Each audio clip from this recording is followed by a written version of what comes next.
कि जब नवाज शरीफ को बेटे से तनख्वाह ना लेने पर निकाला गया और पनामा की एक JIT बनाई गई और सुप्रीम कोर्ट के सिटिंग जजेस पर मबनी एक सुपरवाइजरी टीम इसको सुपरवाइज करती थी। पाकिस्तान की तारीख में नैब का कोई ट्रायल ऐसे नहीं चला कि जो रोजाना की बुनियादों पर चलता हो, मगर मियां नवाज शरीफ का ट्रायल रोजाना की बुनियादों पर चला। हमारे यके बाद दीगरे जितने लीडरान थे, शहबाज शरीफ साहब, हमजा शहबाज शरीफ साहब, मरियम नवाज शरीफ साहिबा, ख्वाजा साद रफीक, ख्वाजा सलमान रफीक, ख्वाजा आसिफ, शाहिद खाकान साहब, एहसन इकबाल, लंबी फहरिस्त है। कोई जज वो सुप्रीम कोर्ट का हो, वो हाई कोर्ट का हो, कोई बेल लेने को तैयार नहीं होता था और पूरी जमात को दीवार के साथ लगाया गया।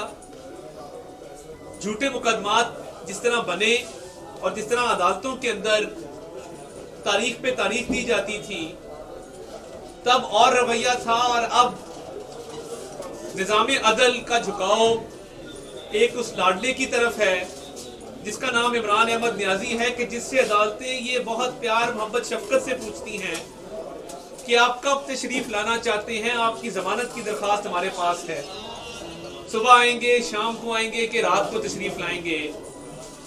और ये सितम ज़रीफी है कि क्योंकि उस शख्स ने माजी में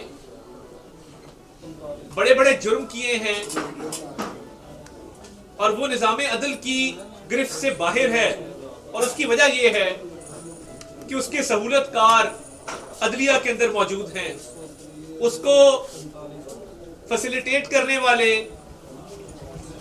उसकी सपोर्ट करने वाले लोग अदलिया में अहम पोजीशनों पर बैठे हैं। जब PDM की जमातें ये कहती हैं कि 2 जज साहिबान अपना जहन बता चुके गुलाम महमूद डोगर के ट्रांसफर के केस में, वो इस बात का इजहार कर चुके कि इलेक्शन से और इलेक्शन की तारीख से मुतल्लिक वो केस सुनना चाहते हैं, और उस बुनियाद पे सुओ मोटो लिया गया, तो उन 2 जज साहिबान का इस बेंच में शामिल होने की क्या मंतक है? क्या ये अदल के उसूलों के खिलाफ नहीं है? क्या ये फेयर प्ले के उसूलों के खिलाफ नहीं है कि 2 जज साहिबान जो एक जहन रखते हैं वो भी इस बेंच में शामिल हो? हमने ये तहरीरी एतराज जमा कराया है कि इन 2 जज साहिबान को उस बेंच में शामिल नहीं होना चाहिए। उनमें से एक जज साहब ऑलरेडी मंदो खेल साहब इस पे बात कर चुके, इजाजुल एहसन साहब पनामा की बेंच में भी मौजूद थे, पनामा के सुपरवाइजरी जज भी थे, मियां नवाज शरीफ को जो पार्टी की सदारत से हटाया गया उस बेंच में भी शामिल थे। तो हम ये एतराज करने में हक बजाने में हैं कि उनको इस बेंच में शामिल नहीं होना चाहिए। दूसरे जज साहब जिनकी ऑडियो आई है, उनके कल हर टीवी चैनल पे खानदानी जराए से सफाइयां दी गई और ये कहा गया कि हमारी फलां प्रॉपर्टी फलां प्लॉट बेच के ली थी, हमने बेटी की फीस फलां अकाउंट से दी थी, हमारे फलां जराए जो हैं वो हमें फलां ने दिए थे। ये खानदानी जराए क्या होते हैं? क्या हर किसी को यह सहूलत हासिल है कि वो टीवी चैनल्स पे खानदानी जराए से खबरें चलाए? और कहा गया कि हम अपनी सफाई चीफ जस्टिस के सामने देने को तैयार हैं। क्या काजी फैजीसा को भी ये सहूलत मुयस्सर थी कि वो चीफ जस्टिस के कमरे में जाके उसको सफाई देते? ये चंद जज साहिबान को ये सहूलत क्यों मुयस्सर हो कि आपके खिलाफ रेफरेंस आ चुका, आपकी ऑडियो आ चुकी, और मैं दस्तावेजात की बुनियाद पे बात करता हूं जो सोशल मीडिया पे फिर रहे हैं, कोई जवाब देने वाला है, कोई नोटिस लेने वाला है कि एक रेफरेंस आ चुका है। इधर गुजरांवाला में आपकी प्रॉपर्टीज हैं, एलाइड प्लाजा के हवाले से बात की जाती है, तहकीकात तो होनी चाहिए। और इसके अलावा जो लाहौर में 4 कनाल का प्लॉट लिया है, हम ये पूछने में हक बजाने में कि कौन सा 4 कनाल का प्लॉट 10 करोड़ का लाहौर कैंट में आता है? कौन सा ऐसा प्लॉट है जो 2.5 करोड़ फी कनाल मुयस्सर होता है पाकिस्तान में अवाम को एक पॉश एरिया में, और वो प्लॉट उसकी कीमत कम से कम भी 40 करोड़ रुपया है। आप कोई भी, मैं चीफ जस्टिस पाकिस्तान से गुजारिश करता हूं, आप कोई भी कमीशन अपॉइंट कर दें, कोई भी एक्सपर्ट्स की कमेटी बना दे, किसी को कह दे कि उस प्लॉट का तखमीना लगा दे कि वो 10 करोड़ का प्लॉट है कि वो 40 करोड़ का प्लॉट है। खानदानी जराए ने जब सफाई दी तो ये बात नहीं की कि उस प्लॉट की कीमत क्या है और हमने 10 करोड़ में क्यों लिया, और बतौर जज हमें ये क्यों सहूलत हासिल थी कि वो 10 करोड़ का प्लॉट हमें दिया जाता। दूसरी बात, जो दस्तावेजी सबूत हमने देखे हैं और वो सोशल मीडिया पर हैं, ये प्लॉट आपने जिनसे लिया है उन्होंने एक दिन पहले खरीदा है, यानी लेयरिंग की गई है। असल मालिक को ज्यादा पैसे अदा किए गए होंगे, इस बात का खदशा है। ये कभी होता है कि आप प्रॉपर्टी एक दिन खरीदें अगले दिन किसी और को बेच दें, इसकी क्या मंतक है और उसका क्या जवाब है? काजी फायजीसा की अहलिया कटहरे में खड़ी हो, आंखों में आंसू हो, और वो अपने खावंद के कॉलीग्स के सामने अपनी एफबीआर की रिटर्न्स लेके खड़ी हो, उनके लिए और निजाम अदल है, उनके लिए और निजाम इंसाफ है, और आप कहते हैं मैं चीफ जस्टिस को सफाई दूंगा। ये खानदानी जराये से टिकर चलाए जाते हैं, प्रेस कॉन्फ्रेंस क्यों नहीं की? ये दोहरा निजाम अदल जिसमें एक लाडले को सहूलियात मुयस्सर हैं, और जहां पे ऑडियोज आ रही हैं, जहां पे ये माली मामलात हैं, जहां पे प्लॉटों के मामलात हैं, तो क्या उस बेंच से अलहदा नहीं हो जाना चाहिए दो जज साहिबान को? और क्या ये हमारा हक नहीं है कि आईनी तशरीह का मामला है उस पर फुल कोर्ट तश्कील दिया जाए, सुप्रीम कोर्ट के तमाम जजेस बैठ के इसका फैसला करें? क्या इसी तरह हमारी तकदीर के फैसले होंगे? जब हमारी सूबाई हुकूमत खत्म करनी थी, कॉन्स्टिट्यूशन को रीराइट किया गया, कहा गया कि ये पार्टी का जो चेयरमैन है इसको ये हक हासिल नहीं है कि वो बताए कि आपने किस वजीर आला को वोट करना है, किसको नहीं करना, ये पार्लिमानी पार्टी का हक है। फिर जिन लोगों ने वोट दिए थे उन्हें, जो मुनहरिफ अराकीन थे, उन्हें डी सीट किया गया, और डी सीट करने के साथ साथ उनकी वोट गिनती में शुमार नहीं किए गए। अगर कोई खुदा ना खास्ता कोई चोरी करता है, उस चोरी की सजा मिलनी चाहिए, कोई डाका डालता है उसकी सजा मिलनी चाहिए, मगर इसकी मंतक कोई मुझे समझा दे कि एक वोट डाला गया है और कह दिया कि ये वोट गिनती में शुमार नहीं होगा और सीट भी जाएगी। अगर आइन इसी तरह बार बार लिखा जाएगा तो सेपरेशन ऑफ पावर्स की क्या मंतक है? एग्जीक्यूटिव, लेजिस्लेचर और जुडिशरी। आप लेजिस्लेचर का भी रोल अज्यूम करते हैं, आप एग्जीक्यूटिव का भी रोल अज्यूम करते हैं, और आज खुद नोटिस तब तो नहीं लिया जाता जब इस मुल्क में बड़ी बड़ी ज्यादतियां होती हैं, बड़े बड़े जुल्म होते हैं। किसी ने तोशा खाना पे आज खुद नोटिस लिया, किसी ने टिरियन जे एडवाइड पे। मैं बात करना चाहता हूं, एक वजीर आजम बेटे से तनख्वाह ना लेने पे घर जाए और दूसरे की बेटी हो, वो बेटी को छुपाए और उसको घर ना भेजा जाए, लेना आज खुद नोटिस, बुलाएं और कहें कि बताएं, जवाब दें कि लॉस एंजलिस सुपीरियर कोर्ट के डॉक्यूमेंट्स क्या कहते हैं, जवाब दें कि जो 2004 में कहा गया इमरान खान साहब का एफिडेविट है कि इस लड़की की मां फौत हो गई है, मैं इसकी खाला को इसका निगरान और इसका गार्डियन मुकर्रर करता हूं। तब तो कोई आज खुद नोटिस नहीं लिया था। अब जो आज खुद नोटिस लिया जा रहा है और उसमें वो जज साहबान शामिल हैं जो मुतनाजा हो चुके, तो फिर ये तासुर वकला में है, सिविल सोसाइटी में है, जर्नलिस्ट में है, अवाम में है कि एक जानिबदार जहन से इस मामले को देखा जा रहा है। इतनी जिद कि दो जज साहबान इस बेंच से अलहदा होने को तैयार नहीं है। हमने जबानी एतराज उठाया, हमने तहरीरी एतराज उठाया, एक रेफरेंस आ चुका है, प्रॉपर्टीज की तफसीलात आप नहीं जस्टिफाई कर सकते, आप जो मर्जी कर लें। ये 4 कनाल का प्लॉट 10 करोड़ में नहीं खरीदा जा सकता, इसकी कोई ना कोई पेमेंट हुई है, कहीं ना कहीं से इसका पैसा आया है, और खानदानी जराये से दिफा किया जा रहा है। क्या काजी फायजीसा को यह सहूलत आप देने को तैयार थे? उनको जो कटहरे में खड़ा किया, उनकी अहलिया को कटहरे में खड़ा किया, अपनी सफाई देना चाहते हैं कि हम अपनी सफाई देंगे कहां पे? चीफ जस्टिस साहब के सामने। एक तो जो रेफरेंस आए हैं, और Pakistan bar council reference file कर रही है, तमाम सूबाई बार काउंसिल रेफरेंस फाइल कर रही हैं, Islamabad bar council reference file कर रही है। ये वकला की बहुत आला तरीन काउंसिल्स हैं। क्या इन रेफरेंसेस को सुप्रीम जुडिशल काउंसिल में समाअत के लिए मुकर्रर नहीं किया जाएगा? क्या वही होगा जो लाडले खान के साथ हो रहा है? जब मरियम नवाज शरीफ साहिबा कहती हैं कि हमें ईमानदार जज चाहिए, ईमानदार जजेस नहीं चाहिए, तो ये ईमानदारी का ही सबूत है, ये ईमानदारी का सबूत तो नहीं है कि उसको हर सहूलत मैसर हो। लाहौर हाई कोर्ट में फॉरेन फंडिंग में वो स्टे ले ले, साइफर केस में वो स्टे ले ले। वो एक गुराल साहब हैं, बड़े बासत एहतराम, वो गुजरात से उनका ताल्लुक है, हर केस में स्टे दे देते हैं। मुस्लिम लीग नून को तो स्टे नहीं मिलते थे। बख्तरबंद गाड़ियों में शहबाज शरीफ साहब को लाया जाता था बंद करके, वो उसकी गाड़ी हाईकोर्ट के हाथे में वो उतरा है, जज साहब के कमरे के बाहर उतरा अपनी गाड़ी से, हमें बख्तरबंद गाड़ी में बंद करके लाया जाता था।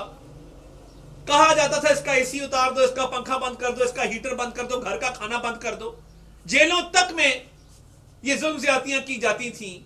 उसको हर तरह की सहूलत मुयस्सर है, क्योंकि वो गालम गलोच करता है, क्योंकि वो सोशल मीडिया पे गाली देता है। हमारा सोशल मीडिया कमजोर नहीं है, हमारी शराफत को हमारी कमजोरी बना दिया गया है, क्योंकि हमें गालियां देनी नहीं आती। हम तहजीद और तमद्दन के दायरे में रहते हैं।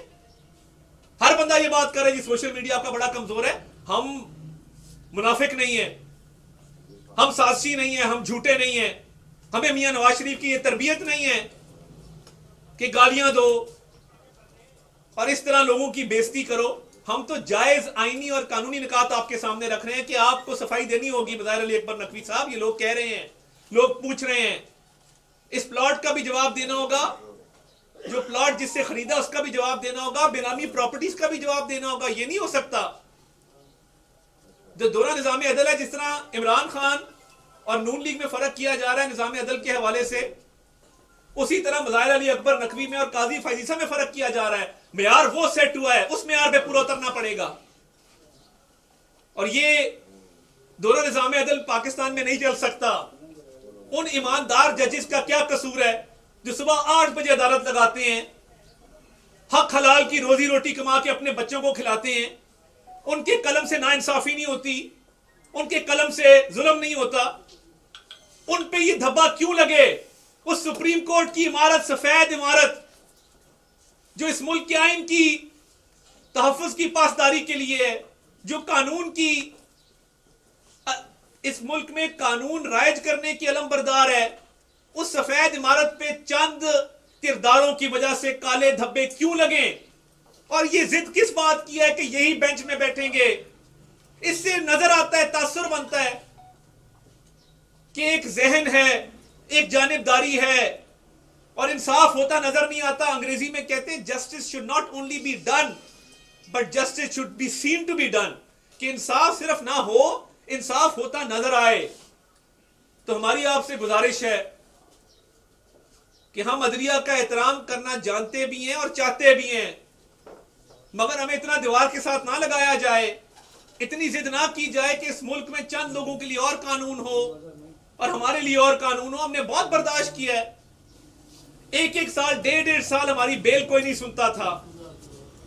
जुल्म की इंतहा होती है और एक शख्स की बीवी और वो अरबों रुपया खा गए तोशाखाना के तहफ़ बेच के, उसको बेटी पे कोई पूछने को तैयार नहीं है, उसके डाकों पे कोई पूछने को तैयार नहीं है। इससे बड़ा कमीशन एजेंट पाकिस्तान की तारीख में नहीं है। मईशत तबाह कर गया, महंगाई का बोझ हमने उठाया हुआ है। हमने क्या ठेका लिया हुआ है कि हमेशा रियासत का बोझ हम उठाएंगे? उठा रहे हैं, उठाएंगे, मगर 2018 में यह पाकिस्तान नहीं था जो आज है। और ये किसका कसूर है? हम तो हंसता बसता खुशहाल खुद मुख्तार पाकिस्तान छोड़ के गए थे। ना लोड शेडिंग थी, ना महंगाई थी, ना बेरोजगारी थी, ना मुश्किलात थी, ना मसाइल थे। 4 साल में तबाही करके रख दी। पिंकी गोगी और इमरान लूट के खा गए पाकिस्तान। ये उनकी वजह से हुआ है जो फराह गोगी और एहसन जमील गुज्जर दुबई बैठे हैं, आज पाकिस्तान आने को तैयार नहीं है कि अरबों रुपए के डाके मारे में। अब नैब ने बुलाया ना, जाएं अपनी अलिया का हाथ पकड़ के जवाब दें नैब के अंदर कि वो घड़ियां किधर गई हैं, किसको बेची हैं, कैसे बेची हैं। तो ये जवाब देने होंगे, हिसाब देना होगा। और दोहरे निज़ाम अदल पे हमारा एतराज़ भी है और हम चाहते हैं कि इस मुल्क में निज़ाम अदल सिर्फ एक हो, कानून सब के लिए बराबर हो और रूल ऑफ लॉ हो, कानून की नज़रों में सब बराबर हो। तो ये बेंच फिक्सिंग और बेंच की जिद और चंद जज साहबान के लिए और मेयार और चंद के लिए और मेयार, ये इस मुल्क में नहीं चल सकता। नवाज शरीफ के लिए जो और शहबाज शरीफ के लिए जो आपने असूल तय किए थे, इमरान खान पे भी वही लागू होंगे। काजी फैजीसा के लिए जो असूल तय किए थे, मज़ाहिर अली नकवी पे भी वो लागू होंगे। यहां फेवरेटिज्म, लाडलाइज्म नहीं चलेगा और ना चलने देंगे। इस मुल्क में जिसका दिल करता है वोट के कानून को अपनी मंशा, अपनी मर्जी के मुताबिक तोड़ मड़ोड़ के अपनी सहूलत के लिए इस्तेमाल करता है, ये अब नहीं होगा। इस मुल्क में मुआशी मसाइल निज़ाम अदल की वजह से हैं, इस मुल्क में क्राइम रेट निज़ाम अदल की वजह से है, इस मुल्क के तमाम मसाइल निज़ाम अदल की वजह से हैं। हमारा ये इंशाअल्लाह अल्लाह ताला ने मौका दिया, हमारा ये मंशूर है कि निज़ाम अदल को बदलेंगे और सबके लिए बराबर करके देंगे। एक रेडी बान, एक मजदूर, एक किसान, उसके लिए भी वही कानून होगा जो हुक्मरानों के लिए होता है, जो इस मुल्क की अशराफिया के लिए होता है, जो उन लोगों के लिए होता है जो इस मुल्क में अरबों रुपए की बुनियाद पे सियासत करते हैं, अरबों रुपए की बुनियाद पे कारोबार करते हैं और उस पैसे को इस्तेमाल करते हैं निज़ाम अदल को खरीदने के लिए। कब तक ये चलेगा? हम कब तक बर्दाश्त करेंगे कि इस मुल्क की मिडिल क्लास, इस मुल्क का गरीब आदमी पिसता रहे और अशराफिया वो हर किस्म की मिली भगत करके आगे निकल जाए? ये नहीं होगा।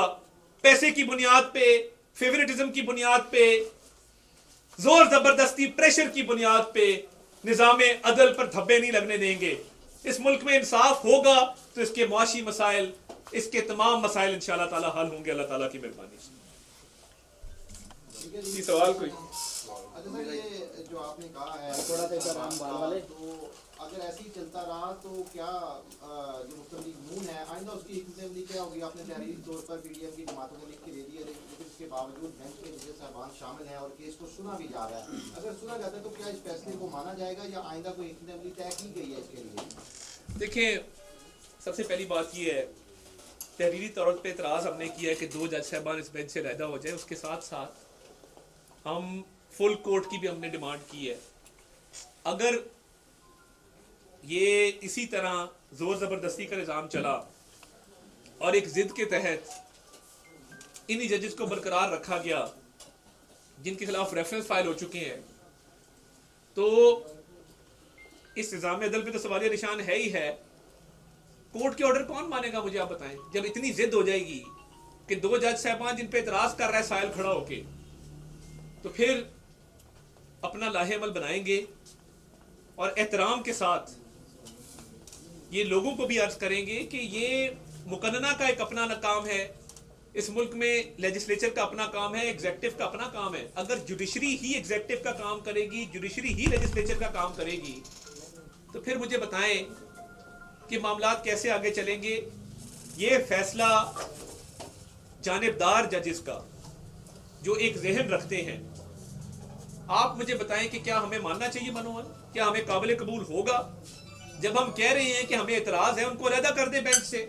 और मैं आपको बताऊं राना साहब, आप बड़ा आपका तजर्बा है सहाफत की फील्ड में, किसी कुर्सी पे बंदा बैठा हो और कोई इतनी जिद करे तो वो कुर्सी छोड़ देनी चाहिए, इज्जत आबरू से उस केस से अलहदा हो जाना चाहिए।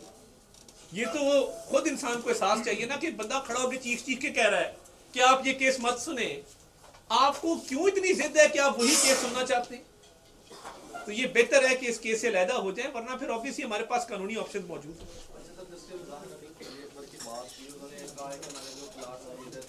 मैंने भेज दिए हैं, उसके अलावा गुजरांवाला में मेरा कोई प्लाजा नहीं है। जो परवेज लाइक के साथ मुलाकात हुई थी घर में, वो मादत करने 2018 में आए थे। इसके अलावा उनके साथ कोई ताल्लुक नहीं है, हम सफाई देने के लिए बिल्कुल तैयार हैं। ये जो खानदानी जराए से अपने खबरें चलाई गई, इस हवाले से आपका क्या कहना है? देखिए, मैं इस पे बात कर चुका कि 10 करोड़ का प्लॉट क्यों खरीदा जो 40 करोड़ का था, और कैसे खरीदा, उसके पैसे कहाँ से आए, गुजरांवाला में अलाइड प्लाजे के पीछे कौन है, और जो प्लॉट जिससे खरीदा उसने एक दिन पहले क्यों खरीदा। ये सारी बड़ी मशकूक बातें हैं। दस्तावेजी सबूत पे बात कर रहा हूँ, आपको फराहम करूंगा। मगर बात ये है कि खानदानी जराए से जो बातें की जा रही हैं, तो फिर परवेज लाई क्यों कह रहा है कि मज़ाहिर नकवी के पास मोहम्मद खान भट्टी का केस लगाया जाए? फिर परवेज लाई क्यों बजिद है कि तमाम मामलात मज़ाहिर अली अकबर नकवी साहब के पास जाए? इससे ये साबित होता है कि मिली भगत थी और ये सारा मामला पहले से तय था, और मज़ाहिर अली अकबर नकवी साहब का रवाबित परवेज अली साहब से और मोहम्मद खान भट्टी से पुराने थे। कोई किसी के घर मुंह उठा के नहीं चला जाता, पुराने मरासिम हो तो इंसान जाता है। और वाकया अगर हुआ था कोई, तो फोन पे परवेज अली से बात करके उसको घर बनाने की क्या जरूरत थी? ये सब एक झूठ का पलंदा है। इसका जवाब सुप्रीम जुडिशियल काउंसिल में दे, मीडिया में मत दे। गिरफ्तारियां अदालतों में कैसे देख रहे हैं आप? अदालतों में थोड़ा ये बता दें कि क्या आप समझते हैं कि अगर ये जेल भरो तहरीक इसी तरह चल रही है तो खान साहब को भी देनी चाहिए या उन्हें ऐसे ही घर में बैठे देखिए अदालतों में रेट्स कर रहे हैं। देखिए ये अच्छी जेल भरो है कि एक तरफ जेल भरो है और दूसरी तरफ डूब मरो है। इधर जेल जाते हैं, उधर से अदालत को दरखास्त देते हैं कि जी बेल करा दें। ये मेरा ख्याल है जो खान साहब अशिया इस्तेमाल करते हैं, बाकी पार्टी ने भी उनका इस्तेमाल शुरू कर दिया है, क्योंकि ज़हनी हालत जो है वो बड़ी एक मखसूस ज़हनी हालत में ये फैसले होते हैं कि मैं जेल भी जाऊं, साथ बेल की दरखास्त भी दे दूं। गुजरांवाले वालों का मेरा मशवरा है कि जेल भरो तहरीक में जाने से पहले जमानत कबल अज़ गिरफ्तारी की दरखास्त दे दें, वकला हम फराम करेंगे। गुजरांवाला की जितनी क़यादत है पीटीआई की, वकला हम फराम करेंगे, जमानत कबल अज़ गिरफ्तारी करा के तो जेल भरों में जाएं। और जेल भरों में जब जाएंगे तो ये बड़ी तकलीफ देह है।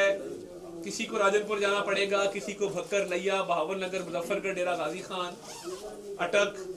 तो अभी भी शाह महमूद कुरैशी साहब, बाकी लोग जो इस्तेमाल कर रहे हैं कि खुदा का वास्ता हमें छोड़ दो, हमारा तो ख्याल था कि सीसीपीओ ऑफिस ले जाया जा रहा है। आप ज़हनी हालत देखें ना, हमें रेड पड़ती थी, हमें जेलों में डाला जाता था, कई कई महीने रहते थे। ये दूसरे दिन आके आंसू बहाना शुरू कर देते हैं, रोना शुरू कर देते हैं। दूसरे दिन आके कहते हैं हमें जमानत दे दो। आदत नहीं है, सख्तियां काटने की आदत नहीं है। हमेशा हर चीज प्लेट में मिली है, घर बैठे मिली है। गुजरांवाला की क़यादत को कहूंगा कि हिम्मत करो और आके गिरफ्तारी दो। और ये जो कल्चर है ना, वैन में चढ़ के विक्टी बना के तस्वीर खिंचा के भागने वाला, ये बड़ा अच्छा है। क्योंकि मुझे यहाँ भी लग रहा है कि इस पे फेसबुक, इंस्टाग्राम पे, ट्विटर पे और टिकटॉक पे गिरफ्तारियां होंगी, बहुत ज्यादा वो हो रही हैं। कई हजार लोग गिरफ्तार हो चुके हैं टिकटॉक पे, ट्विटर पे, इंस्टाग्राम पे और फेसबुक पे। तो ये अगर हिम्मत है तो कल आए ना और आके अकेले अकेले गिरफ्तारी दें। मैं पहले ही कह चुका था कि माजी में था वफाक में सनाउल्ला और पंजाब में अताउल्ला। अब वफाक में अताउल्ला सनाउल्ला इकट्ठे हैं, तो फिर इंशाल्लाह जब आप अंदर जाएंगे तो आपको पता लगेगा कि आपकी मेजबानी का जो शर्फ है वो हम अच्छी तरह अदा करें। सर मेरा एक सवाल है, अच्छा, वो ये है कि अगर आप हम लोग अगर नवाज शरीफ साहब